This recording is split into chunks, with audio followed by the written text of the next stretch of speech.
नमस्कार साथियों, Kanishka officers academy Darbhanga में आपका स्वागत है। और आज हम चर्चा एक ऐसे शख्सियत के बारे में करने वाले हैं जो विगत महीनों से खबर में बने हुए हैं और आज की तमाम अखबार की जो सुर्खियां हैं वो उन्हीं से जुड़ा हुआ है। और वो शख्सियत कोई और नहीं बल्कि सोनम वांगचुक हैं।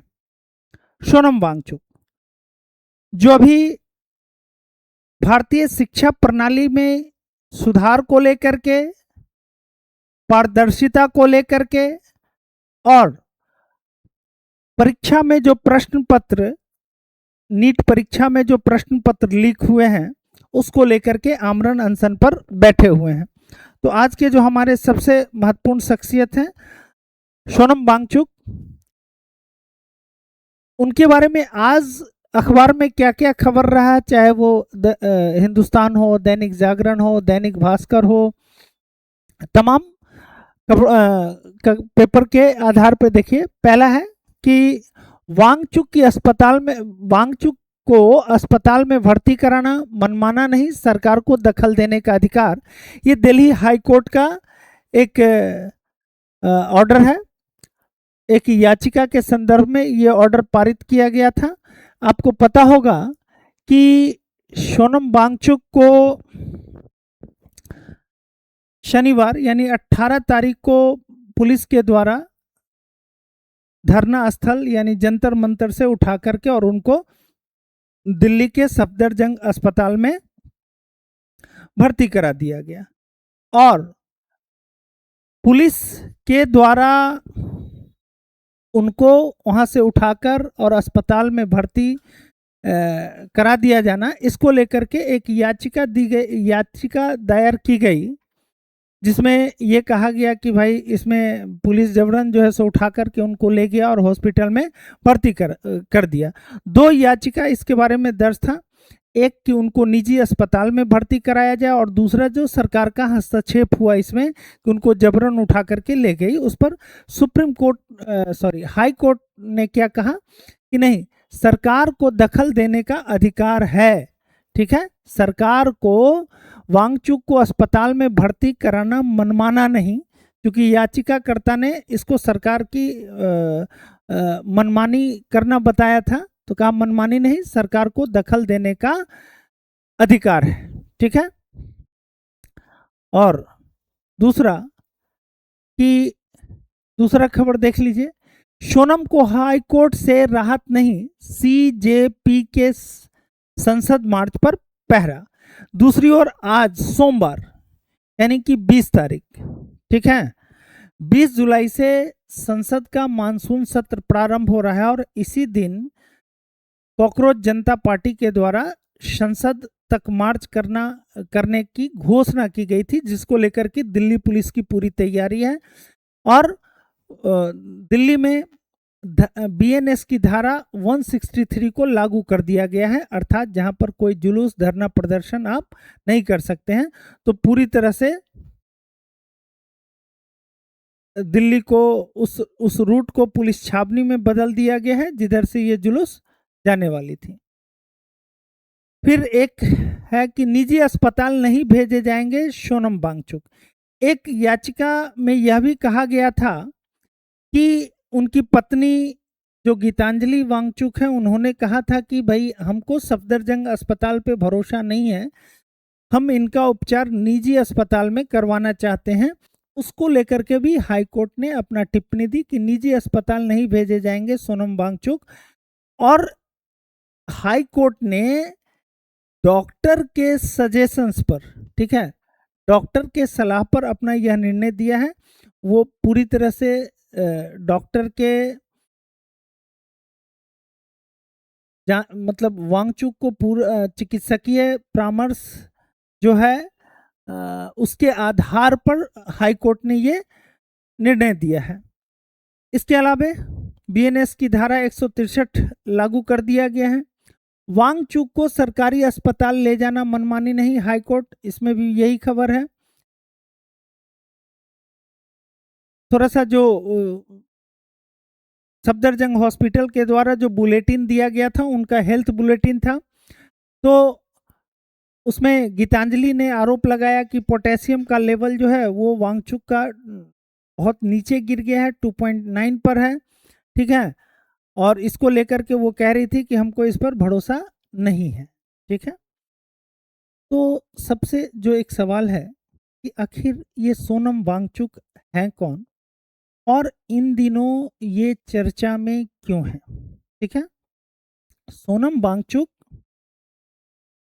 की पहचान क्या है? सोनम वांगचुक का जन्म 1966 में लेह लद्दाख में हुआ और उनकी पहचान ये है कि वो पेशे से भारतीय इंजीनियर, शिक्षा सुधारक, पर्यावरणविद और सामाजिक कार्यकर्ता हैं, ठीक है। सोनम वांगचुक की ये पहचान है। और सोनम वांगचुक का जो सबसे बड़ा आविष्कार है वो है आइस स्तूपा। आइस स्तूप जो आपको इमेज में दिख रहा होगा, इस पे चर्चा करेंगे। और सोनम वांगचुक 1988 में सबसे पहले सेकमॉल की स्थापना करते हैं। सेकमॉल जो कि students educational cultural movement of Ladakh, यानी लद्दाख के शिक्षा व्यवस्था में सुधार के लिए सेकमॉल की स्थापना 1988 में सोनम वांगचुक के द्वारा किया जाता है। दूसरा है कि सोनम वांगचुक का आविष्कार क्या है? उन्होंने आइस स्तूप का आविष्कार किया, ये उनकी बड़ी उपलब्धि है। और 2018 में सोनम वांगचुक को रेमन मैगसेसे पुरस्कार से सम्मानित किया गया।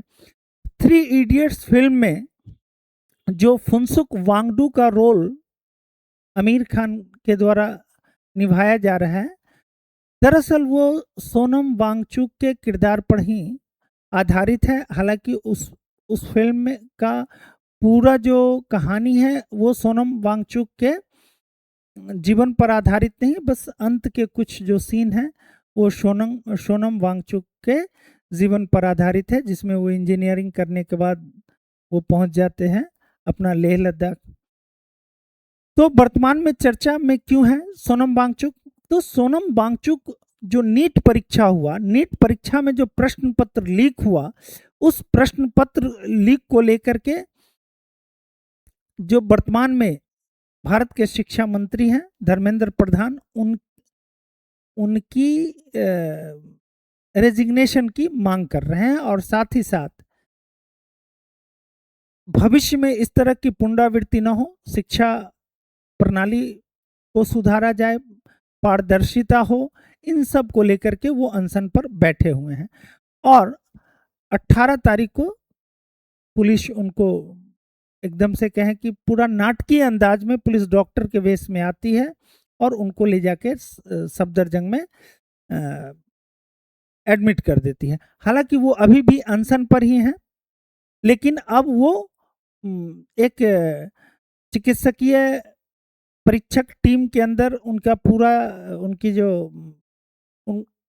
डॉक्टर की देखरेख में अब उनकी जांच चल रही है, डॉक्टर की देखरेख में वो है और माना जा रहा है कि अभी उनकी स्थिति स्थिर है। लेकिन सोनम वांगचुक की उपलब्धि क्या है? सोनम वांगचुक जो कि पेशे से एक बीटेक इंजीनियर, मैकेनिकल इंजीनियरिंग में वो बीटेक करते हैं, वो पर्यावरणविद हैं, वो शिक्षा सुधारक हैं और वे सामाजिक कार्यकर्ता भी हैं। उनका सबसे बड़ा आविष्कार क्या रहा? वो आविष्कार रहा, उन्होंने आइस स्तूप का आविष्कार किया। अब ये आइस स्तूप क्या है, ठीक है, और ये आइस स्तूप कैसे उपयोगी है, और इनको रेमन मैगसेसे पुरस्कार से भी सम्मानित किया गया। तो जो सोनम वांगचुक है वो लद्दाख के रहने वाले हैं और आपको पता है कि लद्दाख में भीषण सर्दी पड़ती है और सर्दी के मौसम में पूरा पहाड़ जो है वो बर्फ से ढक जाता है। लेकिन जैसे ही गर्मी की शुरुआत होती है वो पूरा बर्फ पिघल करके नदी और नदी के जरिए समुद्र में चला जाता है और अप्रैल महीने सब में आप देखेंगे कि लद्दाख में जो सिंचाई के लिए जो पानी चाहिए वो नहीं मिल पाता है अप्रैल मई में। वहाँ पर एक प्रकार से जल संकट की स्थिति उत्पन्न हो जाती है, क्योंकि वो पानी रुक नहीं पाता है। जैसे धीरे धीरे सूर्य उत्तरायण होना प्रारंभ करता है, बर्फ पिघलना चालू हो जाता है, और जब खेती का समय आता है तो पानी जल संकट हो जाता है। और पहाड़ी क्षेत्र में आप इतने ऊंचाई पर वो हैंड पंप या इन सब के जरिए पानी वहाँ उपलब्ध नहीं हो पाता है। तो सोनम वांगचुक ने ये आइस स्तूप का आविष्कार किया। अब ये आइस स्तूप क्या होता है, ये देखिए। क्या होता है कि जो बर्फ यानी कि पहाड़ पर से जो नदी उतरती है, तो सर्दी के मौसम में पहाड़ से उतरती हुई नदी को एक पाइप के जरिए कनेक्ट करके और उसको एक अलग जगह पे आइस का, इस तरह का बर्फ का एक स्तूप बनाया जाता है। बर्फ का एक स्तूप बनाया जाता है। और इस स्तूप की विशेषता यह है कि एक स्तूप में लगभग 25 से 30 लाख लीटर पानी जमा होता है। और गर्मी में जब इधर का सारा बर्फ पिघल जाता है तो इसी से खेतों की सिंचाई की जाती है, खेतों की सिंचाई की जाती है। तो पूरे लद्दाख में सिंचाई व्यवस्था को कहते हैं कि एकदम सुलभ बना देना, आसान बना देना, ये वांगचुक की उपलब्धि रही। ये आइस स्तूप कैसे काम करता है इसको जरा आप समझिए। आइस स्तूप कैसे काम करता है इसको आप समझेंगे तो आप देख लीजिए कि मान लीजिए कि ये कोई पहाड़ है और पहाड़ से कोई नदी प्रवाहित हो रही है, ठीक है। नदी का उद्गम हो रहा है और नदी धीरे धीरे नीचे की तरफ प्रवाहित हो रही है।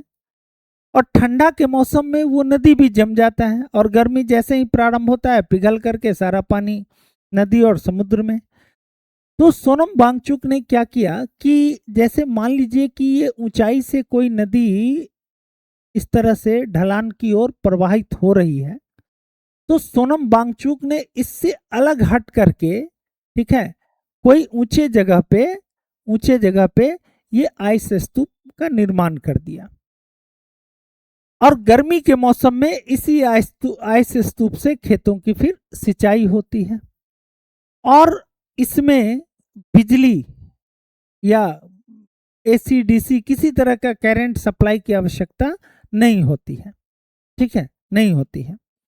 कैसे उन्होंने किया, तो ये ग्रेविटी के आधार पर। जैसे देखिए कि पर्वत से उतरती हुई नदी को जब सर्दी का मौसम आता है तो सोनम वांगचुक उसको पाइप के जरिए एक जगह ले जाते हैं जहां समतल भूमि हो।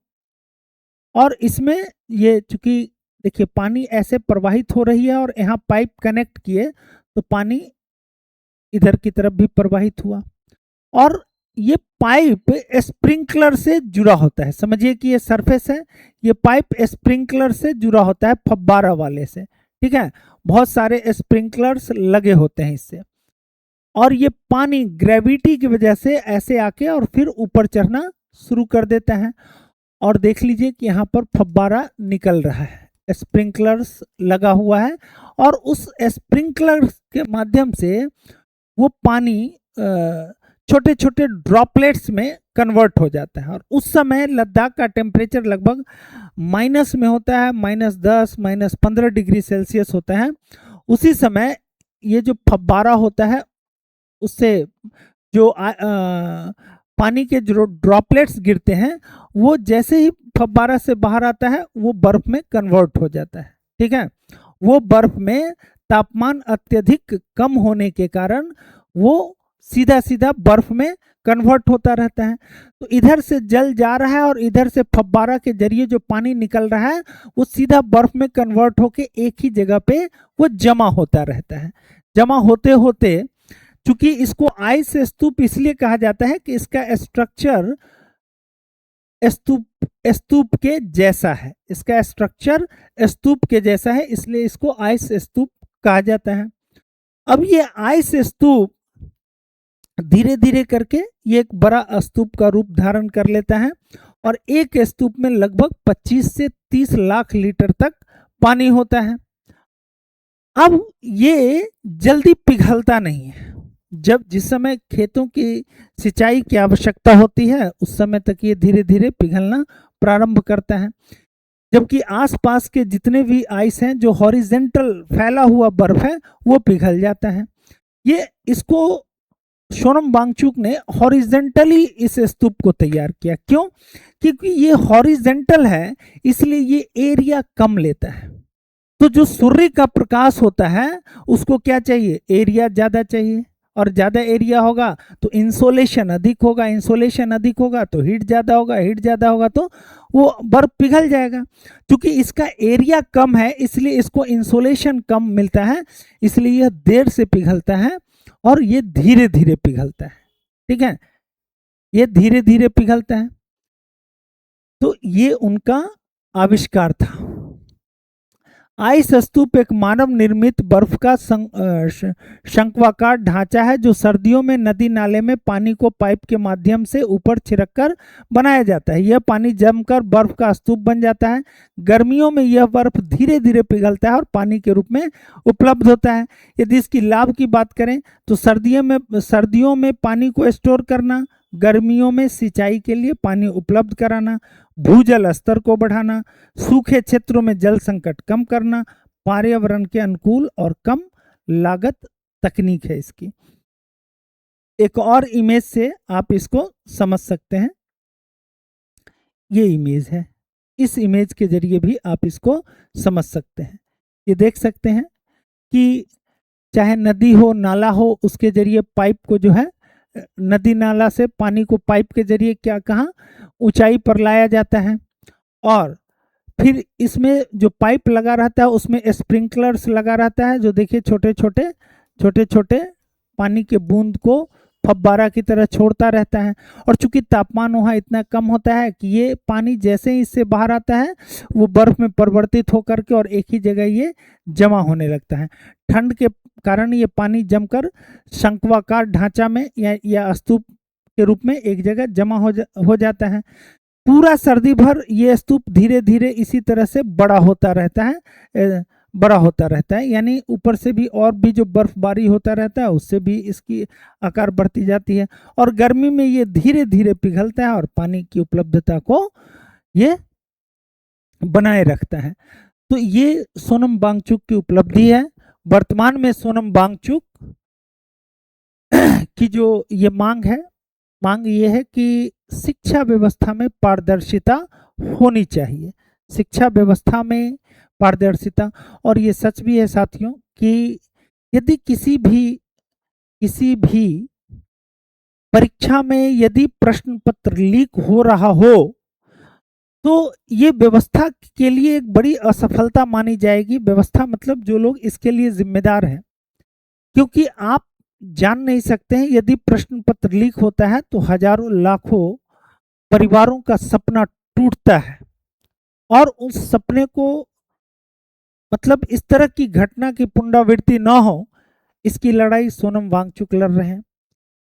अब सवाल उठता है कि क्या सरकार ने मनमानी ढंग से उनको धरना स्थल से उठा करके हॉस्पिटल पहुंचा दिया, और क्या यह सरकार को अधिकार है कि वो इस तरह से हस्तक्षेप कर सकती है शांतिपूर्ण धरना में? तो इसका उत्तर है, चूंकि आप समझ गए होंगे कि हाई कोर्ट ने इसको मनमाने ढंग से हस्तक्षेप नहीं माना है। इसका उत्तर यह है कि आर्टिकल 21 के तहत राज्य को भी यह अधिकार है कि किसी व्यक्ति की स्वास्थ्य और यदि उसका जीवन संकट में हो और चिकित्सकीय परामर्श, कोर्ट के निर्देश, इन तमाम के आधार पर सरकार को यह अधिकार है कि वह किसी की जीवन रक्षा के लिए उस मामले में हस्तक्षेप कर सकता है, और सोनम वांगचुक की स्थिति बिगड़े ना,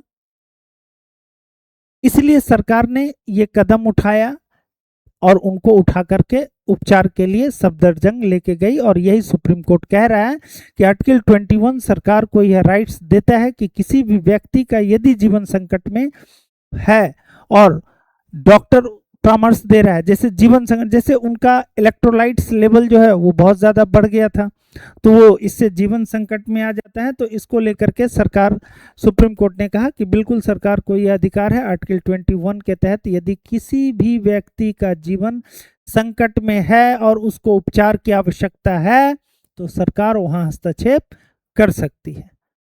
तो बस आज के वीडियो में इतना ही, हमको दीजिए इजाज़त। और ऐसे ही रोचक वीडियो को देखने के लिए आप हमारे चैनल से जुड़े, कनिष्का ऑफिसर्स एकेडमी को सब्सक्राइब करिए। धन्यवाद।